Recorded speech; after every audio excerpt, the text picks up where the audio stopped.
Hey AfterBuzzers, welcome to the How to Get Away with Murder After Show, where tonight we are discussing some ethics, we're talking murder, and we also find out who's took the baby. Stay tuned. You're tuned in to AfterBuzz TV, the ESPN of TV talk. Now, let the buzz begin. I love this song. There we go. What's up? What's up, everybody? What's up, Welcome to the after show for How to Get Away with Murder.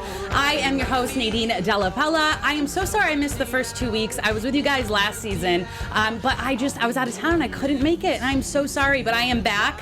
And with me, we have the lovely CJ. What's up? I'm CJ Walker here with you again for the third week in a row. And our other lovely two co-hosts, April and Jamie. Yeah. They are not here tonight, but don't worry, the whole gang will be back next week, and we'll all be kicking it and talking a little bit about murder. Finally be the full panel out here. It'll be the full panel. All of us are the first time together, which is I'm excited. Weird that it's episode 4 is when that will take place.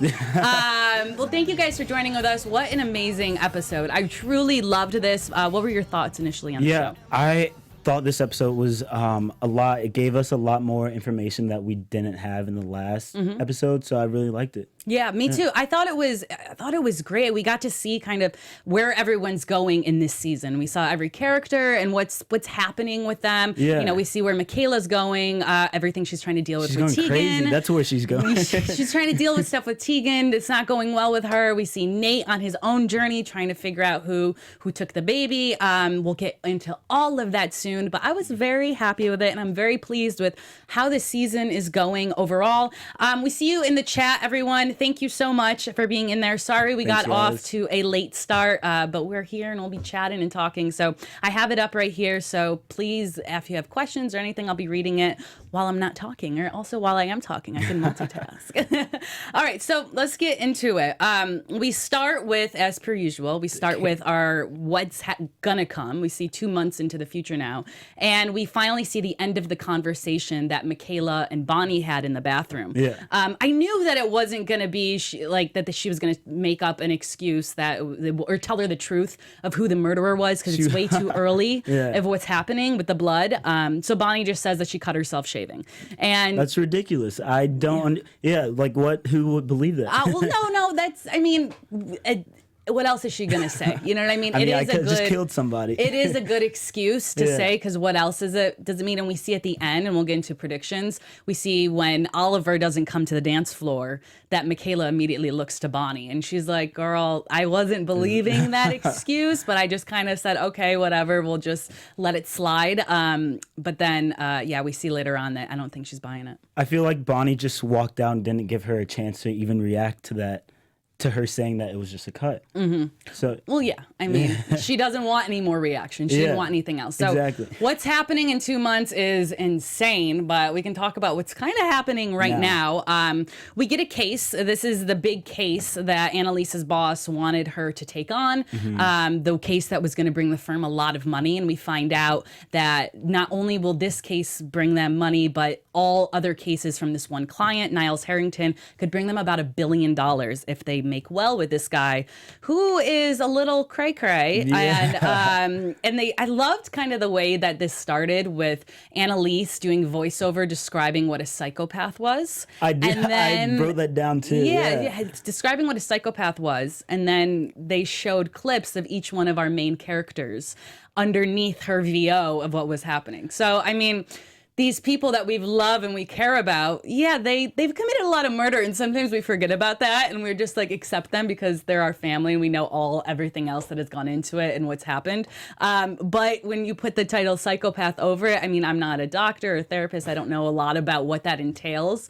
But it was just an interesting. Yeah, what really had me was when Bonnie got that note that said "open me," and then it said "you're beautiful" or something, and then Annalise started talking about psychopaths. That just immediately made you think maybe Miller is a psychopath. Yeah, well, maybe Miller is a psychopath, or not Miller. I mean, Miller's the AD, so I don't know if he would be, but he's. Well, I was just saying that because she got the note right when she was saying. Oh, gotcha. Talking about psychopaths. Gotcha. So either she's talking about Miller or Bonnie. I mean, but we already know Bonnie's kind of little. With the note there. Yeah, exactly. So we don't, I think she's just overall saying that you don't know who could be or who is one. And these are all the people in our life. But the reason why she's talking about this to the jury, as we see, is that Niles Harrington, who's on trial for possibly murdering his partner, he had written a book that was called The Psychopath CEO, which is, boy, you got a lot of kahunas on you to write a book about yourself with that. You know title. what that kind of reminded me of? That kind of reminded me of O.J. Simpson when he wrote the book If I Had Done It. Well, and we see later that's probably a little bit of a tie into that, because we see later the reference with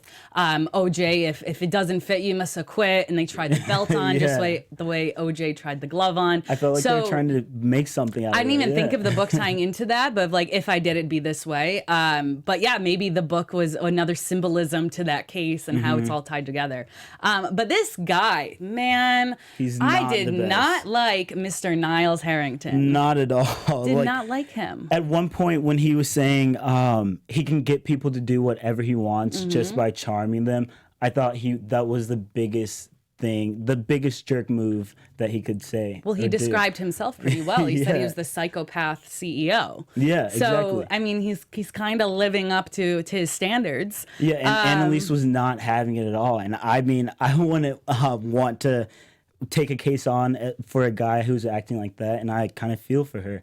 Yeah, so yeah, it's when your boss tells you to do something. Annalise is now learning that now she's back. She has a boss now, which is also just weird. Like, we haven't seen her have someone to report to in a while, and so seeing her be like, I have to do this, basically, it's interesting. And she even makes a comment when she goes and visits Bonnie later, which we'll get into, about how she has to report to the man now. She has people to report to. Yeah, I don't see how long that will last. I feel like she's gonna snap at one point and be like, "You're not the boss of me. I'm my own boss. I'm a boss girl." Well, I think she initially tried that, and she got only so far. But if you're going to go work in the corporate world, and there comes a limit to you saying no to your superior, and this kind of the limit when he got very aggressive with her. Yeah, and she was like, "Yeah, okay, you're fine. Yep, I will take if it's for money, I will do it to help the company out." But it's like a kid when you say you get in trouble with a parent or something, and then you'll be like, all right, I know not to do that anymore. I feel like with Annalise, just like a kid, she's going to come back and be like, I can't take this, you being the boss of me anymore. I'm going to go all in and do what I want. Well, I think it'll be interesting to see the dynamic of how it plays out with her now in this new position of having someone to report to.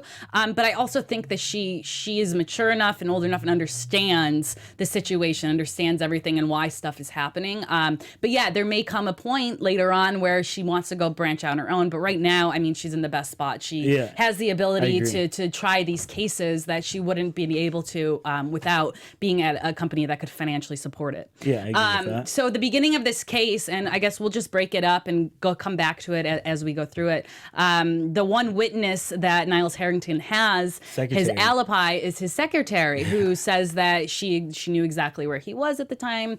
But then we immediately, not immediately, but a little bit later, we see that she's flopped and she's now on the AD side, which is quite a big of a stir because no one expected that to happen. And now Annalise needs to kick into her skills and her ways to try and find what the next step would be. And the next step is to, okay, well, let's pin this. Who's the next person we can pin this on? Who's the next suspect that we can pin this on? That's what she does and what her kind of playbook is.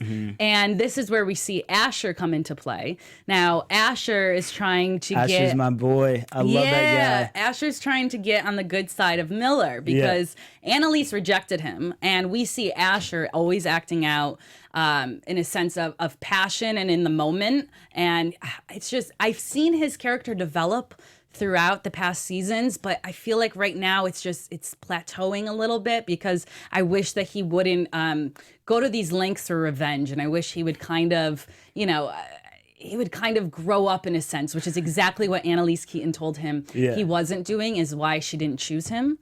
So we see Asher trying to get on Miller's good side. I kind of feel for Asher with that though, because if someone who I looked up to, like Annalise, just threw me to the curve, I would want revenge. Me personally, I don't want revenge. And I think that's also why I kind of like Asher like that, because I relate to him. You see yourself in Asher a little bit? I do see myself. I'm scared. No, I'm scared now. Asher's the nicest guy on there. He's the only one on there who I feel has a genuine heart and cares about things and cares about people and is passionate. You think he's the only one that feels that way? Not the only one, but he's not the only one. He's just the one who does it the most, has the most compassion, has the biggest heart. And I feel like, I mean, sometimes that can work to his advantage, but also work to his disadvantage. And I don't know, I just see myself a lot in him. So. Do you see yourself ever saying to someone's last name Miller, "It's Miller time"? What did you think of that? Because that was cracking up. That's kind of like some frat boy type stuff. I love it. So that's typical Asher fashion. And I mean, if they didn't throw in lines like that, or him trying to high five him, give him the coffee, all this stuff he's trying to do to impress Miller, I'm happy they obviously kept in the character of Asher, of how he went about doing that. Yeah. Because it's just, it's the frat boy that will never Asher. leave him. That's what I love about him. Yeah, but what he does is really messes up Annalise, like we're saying about the revenge he wants to take, is he tells Miller about her next step is always, what her next move is. And that's crazy. That's I feel like after everything Annalise has done too, I know that this is a case and lawyers are going to go against each other and stuff, and sometimes it can't be personal, but everything Annalise has done for him, and he just acts in emotion and rage. Imagine if someone who did all that stuff for you just threw you to the curb. How would you react? Would you not be angry? Yeah. Would you not want to get revenge on that person or just ruin them? I mean, see, but that's what I was saying though about the not growing up kind of, and the not understanding what People it is. do say I need to grow in the up. chat, you guys are cracking me up right now. Chloe Butler said, "I hate Asher so much. I hope he's in the snow." My gosh. Oh, Dee. No. Eb Morris, he basically did the same thing Bonnie did when Annalise fired her. That is very true. So do you think Bonnie needs to grow up? Well, I think Bonnie has gone through a period of self-discovery and trying to figure out what the next move is for her as a growth as a person. So I think that is right that we're seeing this happen now, play out again. Yeah. But now we're seeing where Bonnie is, and Bonnie has moved on to a next step in her growth. I really do believe that. So Asher tells Miller what to do next and what's going on. But behind the scenes, we're seeing that on the other side, not behind the scenes, but on the other side, we're seeing that Annalise is trying to pitch, blame it on another suspect. Yeah. But her boss is not allowing her to go with that route because Niles Harrington is just kind of running the show. And we realize he's running the show because of the $1 billion investment that could be. Speaking of running the show and some other fun shows, I guess, I don't know if that was a good segue, but there's shows and then more shows you're about to talk about. Well, just let us know what you got to say, CJ. Okay, I got this. Hey, AfterBuzzers. Our network produces after shows for nearly all of your favorite TV shows. From dramas to reality TV, sci-fi, and more, there's no network that works harder for our TV fans. But we need your help. We're asking that you please subscribe to one or more of our YouTube channels. And if you're worried about those pesky notifications, don't be. So hit that subscribe button right there below and check out our AfterBuzz YouTube channels as well. Let us know you did so in the comments and we'll thank you right here on the show. For now, thanks for being the best fans and helping us be the ESPN of TV talk. Heck yeah, that was good. Hey, good job. Yeah, please, guys, thank you so much. You guys are the best fans. We appreciate you sticking with us, talking through it. We just watched the show, so our brains are going crazy and on fire, just like you guys, wanting to get everything out in as much time as we can. So you guys are the best. We love you. Love you guys. Someone we don't love, though, Niles Harrington. Let's get back to that man. So I just put some quotes of the stuff that he said to Tegan and Annalise. Well, first to Annalise and then going on to Tegan. Put on some heels and land a man. He says, he says that later at the end, he says he will die knowing that he gave himself fully to somebody else, saying that she is a bitter woman because she's basically chosen work. All of it, everything he's saying. But what I from all of that, what I took and what I liked was that Tegan stuck up for Annalise. I did for like the that. first time. It's the first time we see Tegan and Annalise kind of creating a friendship for the first time ever. And we even see later on, that Tegan, even at the end, Tegan's gonna go salsa dancing and invites Annalise. And Annalise, even though she says no, the fact that Tegan even invited Annalise. What do you think of that new bond? I really like that. I love how Tegan and Annalise are coming together. And I also like how Tegan is not just giving any attention to Michaela. That's a whole other thing. So Tegan sticks up for Annalise and they're mending their relationship, but Michaela wants to mend the relationship with Tegan and Tegan is just not having it. And I agree with Tegan. Tegan does not need to be the friend of Michaela. After everything Michaela did, stole her ID card, went in, stole her calendar and everything on her computer, and everything happened with the murder last year. Like what, man? Like, what do you mean, Michaela? And it's Michaela being Michaela. You gotta love her for who she is. She's passionate. Nobody does really like her, but everyone does like her too. And I feel sorry for her. I really feel sorry for her because she is someone who's an overachiever too, as we know, and she wants to get 100% at everything. So if someone's not giving her 100% friendship or an okay, that yeah, I like you, it's gonna kill her and drive her crazy. Why? It seems like she needs validation, but I just don't understand why. Why she needs the validation. Yeah. I don't know. That's her personality. I think everything that she has gone through in the past that we've seen with her ex-fiance, with other relationships, there's something in her DNA that just she wants to be liked by people, and it's not working out for her because she's trying too hard to be liked. But Tegan says to Michaela that what did she say? She said gave up everything. Yeah. She basically went in after like the second time Michaela tried to reconcile with her. Yeah. First of all, Michaela going into her calendar and knowing what is coming up next, and so that she like gave her whole files for prep. Why would you tell her, hey, I'm still looking at all your stuff. I'm still in your calendar. She probably thought that was going to help her a lot. Come on, Michaela. That's just like, you're still creeping on me. Like, get out of my life. Like, after everything last season. Some people might have taken that as, hey, this girl is really trying to get back in my good graces. But clearly she's still hacked into all of her stuff. She's still hacked into her calendar. She's still hacked. Like, no, girl, like, calm down. But then Tegan tells her basically everything that she gave up to do the job that she wanted to do, to be the head of the company, and now all of that's gone. She left her girlfriend. She basically doesn't talk to any of her friends, and now she's dealing with a white older guy who's bossing her around, and Annalise, who is her enemy at the time, especially this was earlier in the episode.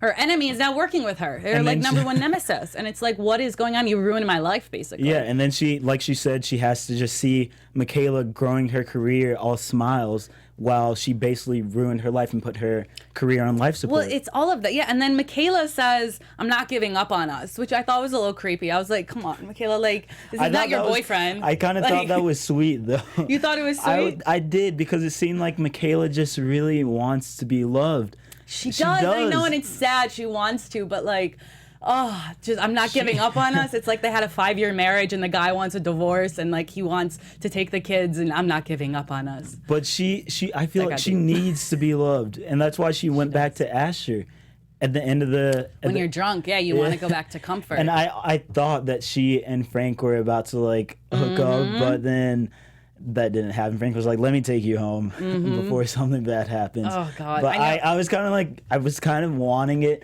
to happen, then Laurel could hate her.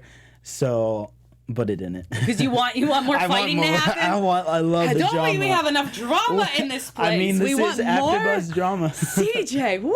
Okay, you're right. We are on AfterBuzz TV's dramas. Yeah. Subscribe if you're not subscribed. Down below. Click like. But speaking of Frank, let's go into what's going on with Frank this episode. And I guess this whole season is kind of going to be his trying to unravel what is going on with Gabriel. Yeah. Da-da-da. So he's been watching him with the cameras that he installed, and he goes through, which is also creepy. Well, but he has an intuition, and Frank, for as much as Frank, Frank's Frank, and Frank has done stuff that all of us are like, Frank, come on, man, like, what are you doing? Like, even proposing, like, dude, don't propose. Wrong time to propose. Like, what are you doing? But Frank is good at being a criminal, and Frank is good at trying to figure out stuff. So kudos to Frank right now because, in my opinion, because he is protecting the clan even when no one thinks that they need protection. He's like there watching, and But clearly what do they Gabriel even need protection from? we don't know yet because Gabriel's being creepy, and I think I don't know if they're trying to make it so Gabriel is like this crazy enemy. Well, that he's like this crazy enemy or something bad's gonna happen or whatnot with like all this secret stuff, which it looks bad. Like he has a hard drive, he has a flip phone that nobody can take info off of, etc., etc. But maybe it's all a twist that the writers are doing, and maybe it's not as crazy bad. He's not the bad guy. I feel like maybe he's not the bad guy. I don't know. Yeah, I feel like they're trying to make it seem like he's just the forgotten son that comes back and wants revenge, but it could be like he just comes back to want to find out about his these mom. writers are so good that they just like they mess with my mind because I'm like, well, maybe it's not what they're telling us because it's always not that, but then sometimes it is what they're telling us. Yeah, so you never know. Shonda, Shonda, what you doing? So at the end of the episode, we see that he took the hard drive to his IT buddy, which is just a funny friendship between them, which is hilarious. He played the typical IT guy that the guy in the car does. Anyway, it was funny. And he copied over that drive. So every time that Gabriel uses the drive, Frank will be able to go and see everything that he's typing, everything that's going on. It'll be a mirror of his computer, which is kind of brilliant. But what we see at the end is that Oliver is now figuring out what Frank is up to. Because at the end of the episode, we see that Gabriel gets a phone call from his mom. So who's his mom? I don't think it's his mom. I think he was just saying, "Hey, mom," really? to just like steer everyone away, and then he's going back and he's like, hey, I'm here, I got the girl, blah, blah, blah, or something. I don't know. It could it's be. a secret person. It's not his mom. Regardless of it, though, like that is a good prediction. I will say that. We'll see. But he saw him on a flip phone, and Frank had come to him on asking about how to copy over info from a flip phone. Yeah. And who else would Frank be talking about if who else has a flip phone that Frank would want who may be suspicious? So clearly it's Gabriel. And so now Oliver is thinking like, oh, this is who Frank's talking about. So we'll see what's going to happen next episode with that. But Frank is no longer under the cover. I like how you said under the cover. Undercover. Fina Juliana says, I like how the whole team wanted to get with Gabriel, LOL. I thought that was hilarious. Everyone turned around. Did you see everyone just quickly turned back around, but then Connor winked at him. It was hilarious. Michaela started talking and then Connor gives a wink. Yeah, I thought that was they pretty crack funny. me. See, it's the moments like that when it's not so intense that I think they're all hilarious and love them. And now that they're all living in a house together too, and when even they care so much about the baby is really the friend group's baby. It's not just Laurel's baby, and Laurel's trying the whole time this episode to get the baby to laugh, and Gabriel actually is funny. He's like, maybe you're just not funny. And I was like, that's funny, you saying that. I don't know if I like Gabriel. Well, we don't know yet because we don't know if he's bad or not. But now I still don't know if I like him. Well, I think he's an attractive human being, and I will. Hello, Gabriel. And then at the end we see, which I think was maybe my favorite part of the entire episode, was when the baby laughs and Laurel says, "Oh, it's his first laugh," and Annalise goes, "What do you mean? He laughs with me all the time?" Yeah, it just cracked me up because you wouldn't think a baby would be laughing hanging out with Annalise. You'd think the baby would be crying most of the time, but Annalise has her way with babies. We've seen it before. Also having her way with babies, we thought maybe let's talk about Connie. That was also a weird segue over to Connie, but let's talk about Connie and Miller real quick. We see Connie, happy, trying to, Bonnie, sorry. Why did I say Connie? Bonnie. Yeah, you're like, who's Connie? Did we get introduced to a new Connie over here? I don't know. You know what happened? On my computer, I typed a C on accident next to the B, and then I was like, Connie and Miller. Connie. I just went with it. And then, anyway, Bonnie, as we know. So Bonnie's super happy. But then they get into their first lovers quarrel. They get into their first fight because Asher is just Asher and has to just say that he used to date Bonnie. And it's like, okay, Asher, stir up some more pot. You just got in. You're just getting on the good terms with Miller, and now you're going to stir up stuff. What did you think about how Miller confronted Bonnie in her office? I thought that was a lie. understand why he was so angry. Yeah, she just told, or yeah, she didn't tell him about Asher, but did he tell her about every single hookup that he's ever done? I thought that was a little aggressive. Yeah, he came in all aggressive. Yeah. He came in and kind of just like did this stare too. And I was proud of her. I was so proud of her that she was like, okay, this is what you're going to get mad about? What about all these other flaws with me? What's going to happen when you find out about all this? I'm telling you now, you're going to run away? No, get out of my office. Get out. I loved it. Did you like that? 'Cause we see her being aggressive and mean sometimes, but like not mean, but I haven't seen her just kind of stick up for herself when it comes to something personal. Really? You know what I mean? A lot of times we see her getting walked over by, by Frank, by Annalise, and I think in this moment she really stuck up for herself. Okay, yeah, I can see that too, but yeah, I agree with you. I just feel like he just came really aggressively. Oh, he definitely did. And like you said, she really stuck up for herself. And I thought that was good. Yeah. And what I really liked about the Bonnie situation and with Miller was when Annalise came over to talk with Bonnie because Miller decided to give Annalise a big ring in the middle of the night over, we'll get into that. We'll talk about ethics and stuff. But Annalise became very motherly with Bonnie. She came in and I feel like it's more like a girlfriend type thing. What do you like mean? Friends. Like, hey, girlfriend. Yeah. I felt, I don't know. Yeah, maybe it was a friendship. It felt like a mothering that happened, which was really sweet. As soon as she realized that Bonnie was in a fight with Miller, she grabbed the blanket on the couch, sat down on the couch, put it on her, and was like, basically like, let's talk about it. I really like that and gave her scene good advice. It made Annalise seem more human instead of just as robotic as she is, or as like no emotions as she seems to not have. So I really like that scene that she did that for Connie. Yeah. Well, it's funny. Bonnie. Tyson Reeves, you're cracking me up. Connie's Bonnie's twin sister. I'm cracking up. If we do find out it's the twin, we are only referring to this sister as Connie from now on. Okay, everyone with me in a pack? Connie. Oh my God. Thank you guys for laughing with me about that. Yeah, Fina Juliana, right? I'm like, who's Connie? I was like, who's Connie too? But I just kept talking. That's why I was looking at my paper. I was like, wait, did I miss a Connie? You guys crack me up. All right. We're getting down. Hashtag Connie. Our engineer says hashtag Connie. Hashtag Thank you. Start a combo with that hashtag Connie. Tweet hashtag Connie. Okay, let's get into Nate. What's Nate's been up to? Yes. Nate's been trying to figure out. Finds out who the nurse is that was the last person to see the baby alive because we think the baby was dead. And he ends up finding out throughout the whole episode that the nurse actually has stage 4 cancer, which is how at first she was kind of reluctant to give him full details because he could sense when she was kind of saying like, yeah, I was a nurse on duty and then the baby kind of just left. We all loved the baby. I was blamed for it. I didn't do anything wrong, blah, blah, blah. He was like, nah, there must be something more. And so he ends up finding out that she has stage 4 cancer. And so he kind of uses that to his benefit. And she is able to point to the photo he shows and say, yes, Connie took the baby. Or Bonnie. Bonnie took the baby. That Bonnie took the baby. Connie did because it was revealed that it was a twin sister who took it. So that Bonnie took the baby, or someone that looks like Bonnie does.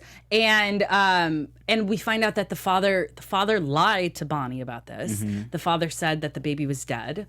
And all of a sudden we know that her father was behind the baby kidnapping. Also being taken from the hospital. Yeah. So this is a crazy turn of events. Crazy. And then we find out at the end that Annalise says, no, that's not Bonnie. That's her sister. Connie. Dun, dun, dun.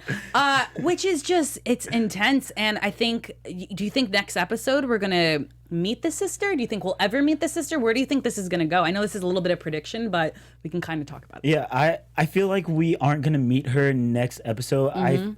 It seems more like an end of the season type thing. Yeah. Because it just came on that we found out that her sister took the baby and everything. So I don't know.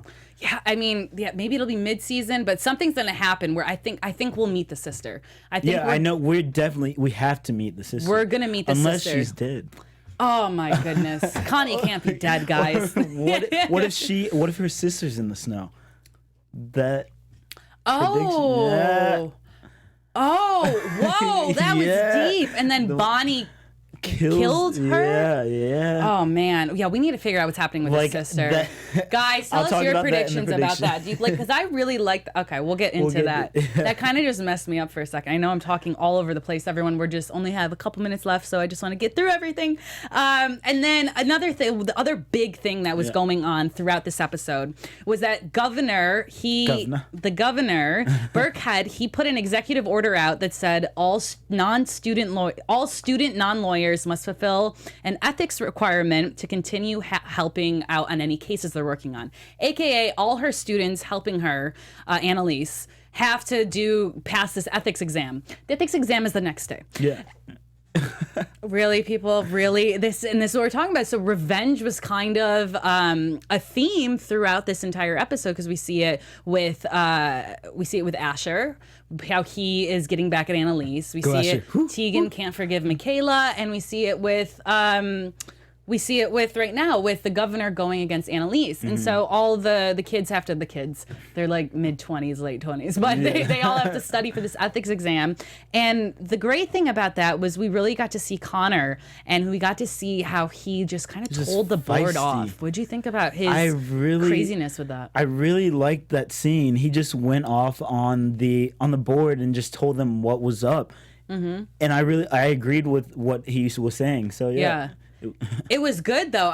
But you could see at the end he was like, did I just really do that right now? Because I wanted to see the aftermath, like what was gonna happen. Well, we saw what happened. The aftermath was that all the kids passed the exam. Well, yeah, but I wanted to see like their reaction to him doing this. I think we kind of saw it. We just saw them kind of give him like a look, like, really, dude? Yeah. Really, we're basically deciding your fate right now, like your legal fate, not legal fate, your fate to practice law right now.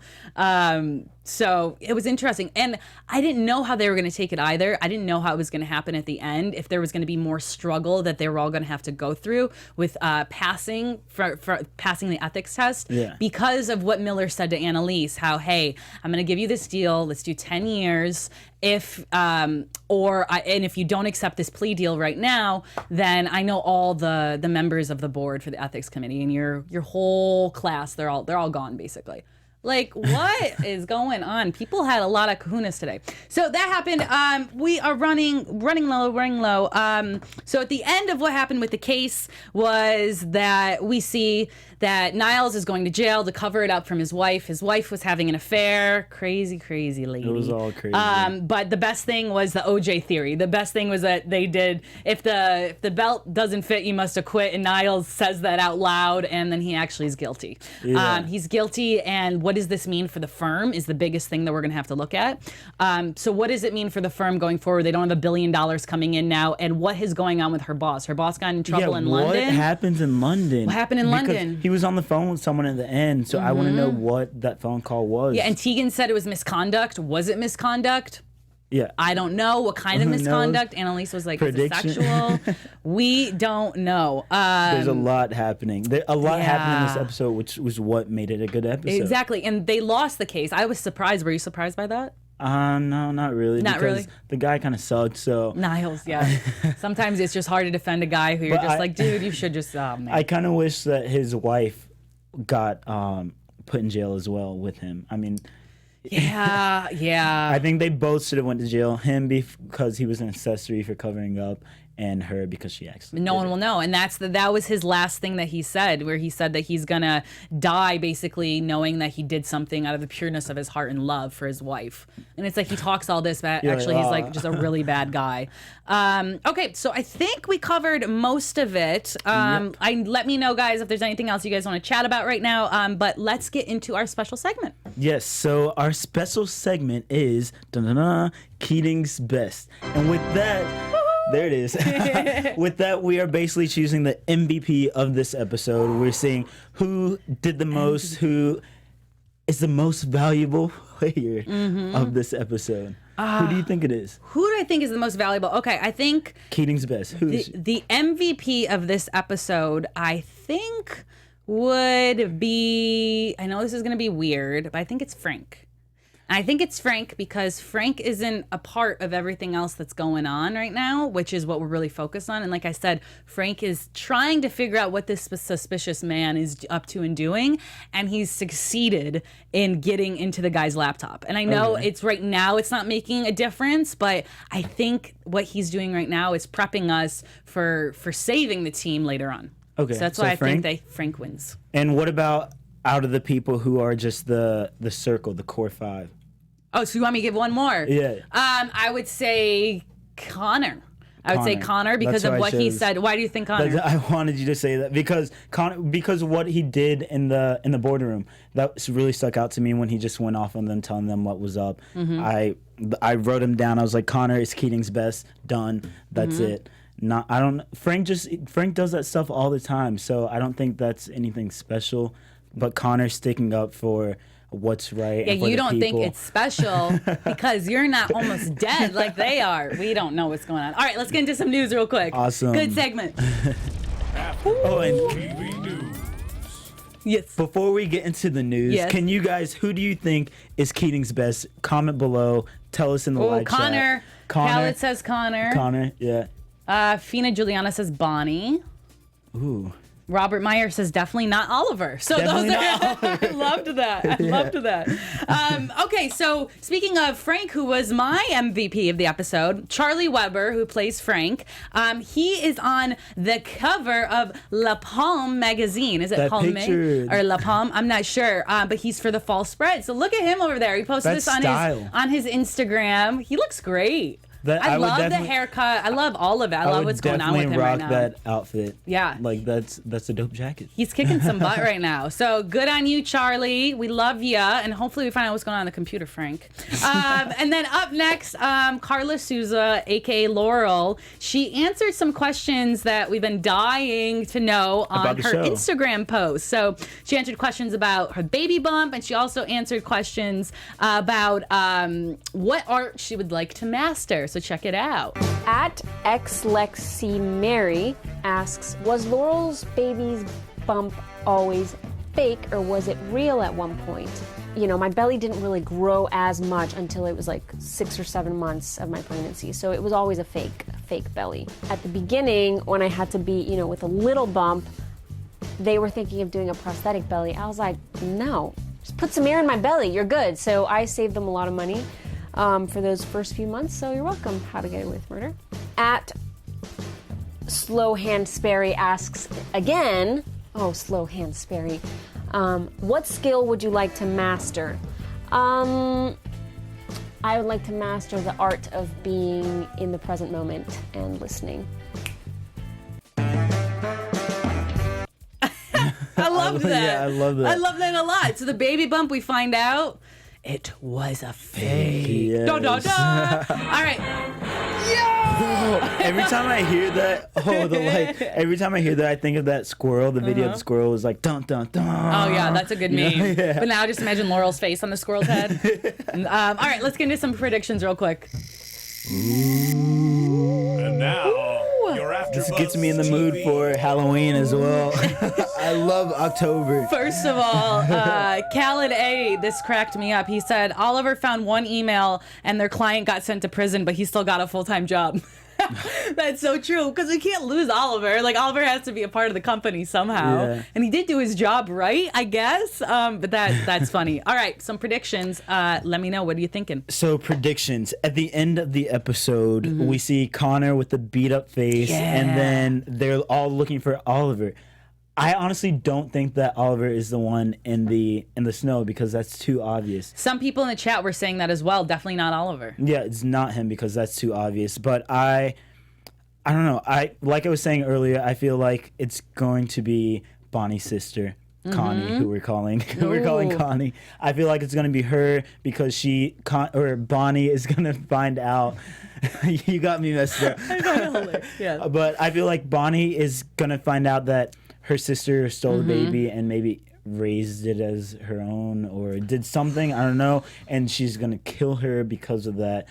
And I also believe we are soon going to find Annalise with a new boo thing because she was looking over at the sink like, oh, I'm lonely. Maybe that guy was right by what he was saying. So I feel like she's going to find a new love interest. Now, do we think the new love interest is Nate? Tegan? Oh, Tegan. Because Tegan was saying how everything was, she lost everything, or she gave up everything for this job, so she doesn't have a girlfriend anymore, any of that. At the end, they're becoming friendly, and I don't know. And I saw some people in chat also saying that. So I think cool. I don't know. I think that I think it's Nate in the snow. I don't know why. Really? I think mainly based off of Annalise's reaction and how she slaps Frank. How at the end she's crying, like just so emotional. And do you think she would get that emotional about someone she doesn't know? That's my thought to leave with everyone for this week. Let us know what your predictions are in the comments. Be chatting with us all week. This was a fun episode. We loved it. I loved it. Where can they find you? They can find me everywhere at ICJ Walker, even on YouTube, because I am a YouTuber. You're a YouTuber. I am. We will watch some of your stuff. You guys are the best. Thank you for being in the chat. You guys crack me up. Keep the comments flowing and coming. Remember to give us 5-star rating on iTunes, to like and subscribe here on our YouTube channel. And yeah, follow us on Instagram, anywhere, Twitter, wherever you want to keep the conversation going. My name is Nadine Della Pelle, and you can find me at Nadine Della Pelle. Yeah, thank you guys, and we'll see you next week. CJ out. Our founder, Keven Undergaro, Phil Svitek, and me, Maria Menounos, would like to thank you for tuning in to AfterBuzz TV.